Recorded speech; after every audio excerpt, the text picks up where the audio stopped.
All right, guys, let me ask you a question. Is there anything too sacred to be questioned? Is there anything too sacred to be made fun of? That one I don't know. Yeah, like that's another avenue we could go down. But the only reason I bring up that question is because we had an interview recently where our guest had brought that up about, like, you know, the idea of possibly not questioning things that are too sacred. And so, you know, after we do some of our interviews, I think about the things that are said. And I'm like, I personally, man, when it comes to me, I don't think that there's anything too sacred that can't be questioned. And even someone who might be put on a pedestal as a, you know, holy entity or being, whatever it is, man, I just I think it's good to cause, you know, to ask questions on everything. Ask it to death sometimes if you have to. I know that it can, like, you know, be like, it can stop progress. It can, like, hold everyone up. So I'm not saying go crazy, you know, 24/7 with it, but, like, as much as you can, especially on the big things, ask questions. Do you think anybody's been murdered because they violated sacredness ever? Because they yes. Do you think anybody's ever been violently attacked or chastised or punished because they were profane? They went against something that was sacred.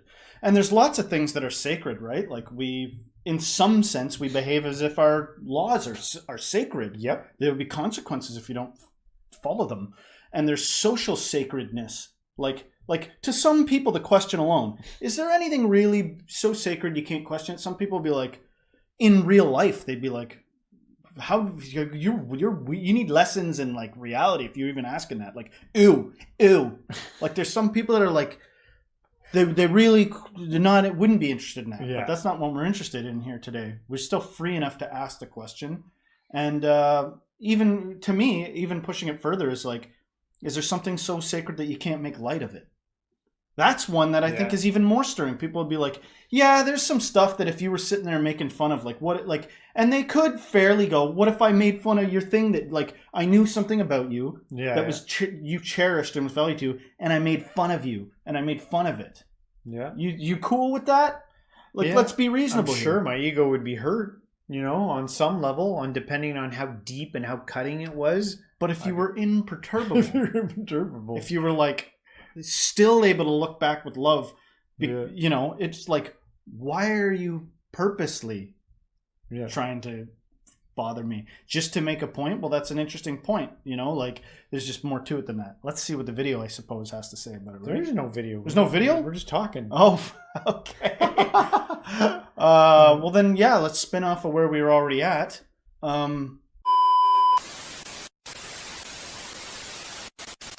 I think that it's what is it? It spins into kind of endless philosophical discussion. I think it just branches and branches and branches.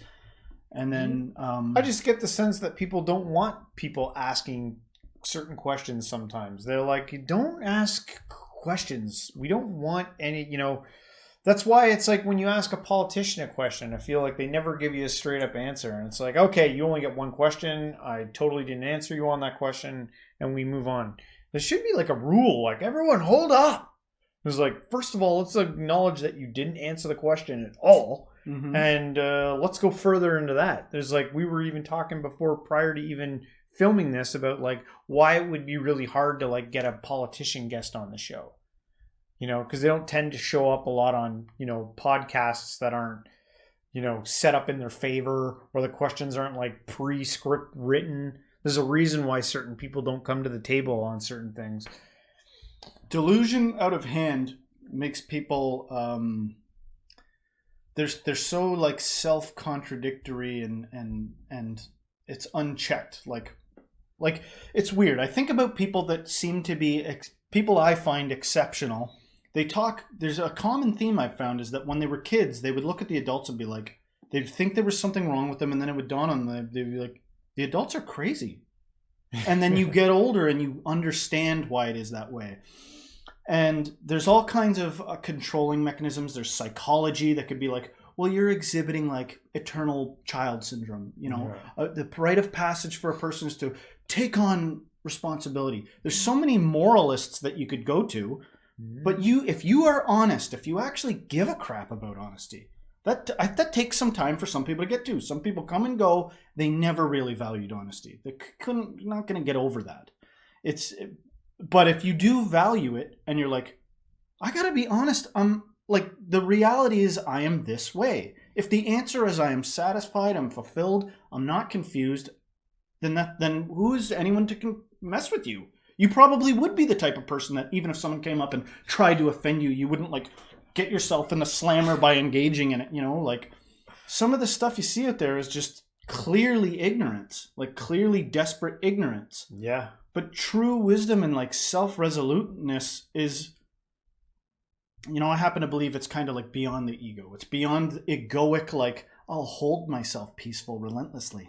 Like it's just genuineness. It's just actual authenticity. Like you're stabbing me, I'm going to move away from you. Like yeah, like it's pretty simple. Anyway, I don't know where that was going. Do you have anything to spitball off of that? No, I was just thinking about like old ancient traditions, and it doesn't have to be religious. It just means I feel like it holds progression when we don't ask questions. We get stifled, and we can do things for a long time and then figure out, like, eventually have an epiphany collectively, like, well, that was a mistake. But we tend to go along with like certain narratives and just like social norms. We go around with like social norms, the way we live in our society, and we do things and we don't even know necessarily why. Like I think I was in a coffee shop the other day, and people are still standing like 10 meters apart in line. We've now adapted to this thing now where we all stand far apart because of COVID, and we haven't gone back. We said like that may be etched into us, and like I wonder one day, 100 years down the road, we'll be like, why do we all stand so far apart from everyone? Why are we all like there's people still wearing masks still? I wonder if it's 20 years like from flu now, season still. People will be like, why am I even wearing a mask? Why am I wearing this thing? Well, I mean, I don't get much opportunity. When I was younger and I was in the public school system and you're around all kinds of people, if I said something like, well, it is flu season, they'd be like, I don't even I asked somebody to spit in my mouth, man. What am I, a little soft little bitch? That I gotta do this? Like, it's just immediate. Yeah. I'm like traumatized from that. I always can conjure that voice that's like ignorant and aggressive and demanding they know what's what. I can very easily, I feel like I've experienced so much of that. But you're right. Without mincing words and without spending time trying to explain to somebody that would, like, in real life argue everything you have to say, which really they're doing the same thing. They're just questioning. Yeah. I see a value, like you say, in questioning and being like, well, what's the reality of this? Yeah. There's a fear behind it somewhere, right? Because when you question, like, say you do some practice, right? And then it's like, you've been doing that for years. And then all of a sudden it's like, should I be doing this? Like someday it just dawns on you, like, am I actually hurting myself by doing this? Yeah. And it's like, now it's like life change. Now it's like, now I have to do something. Then there's that uneasy feeling. I actually don't think you have to do anything though. Like, you know what I mean? Yeah. Like, well, okay, a better example would be, let's say you're addicted to something. Yeah. That's like, literally, you're like, I suspect this is causing me harm. Yeah. You're right. There kind of is a tendency to be like, well, how am I going to get out of this? Yeah. I'm stressed out. Maybe I'll just rationalize it by reminding myself that there's been people doing this for a long time and lived a long time. Or maybe I'll find some other means. I'll start putting work in it. But that's work. And I've already got a lot on my plate. Oh, yeah. Right.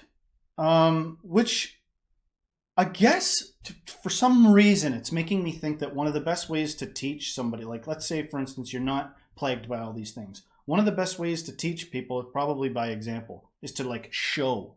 I was thinking about this in terms of, like, raising kids. Like, one way of doing it is to be like, listen, it's my job to make sure you're prepared.